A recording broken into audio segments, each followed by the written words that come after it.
सुन के बीच में ही बोलोगे, बीच में सब शांत हो जाएंगे, इतना अच्छा हो जाएगा।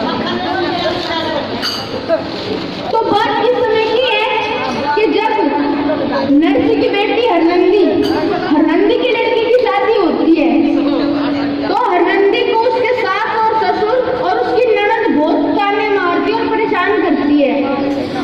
तो हरनंदी अंदर के कमरे में जाके रोने लग जाती है। तो जो हरनंदी के सास और ससुर होते हैं वो नाई को भेज देते हैं कि जितने भी वासी हैं वो भात भरने के लिए आ जाए। तो कृष्ण भगवान जी हरनंदी कैसा रूप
फिर बताते हैं कि तू मेरे को भगवान मत समझ, तू मेरे को अपना भाई समझ ले। क्या कहते हैं आखिरी कली?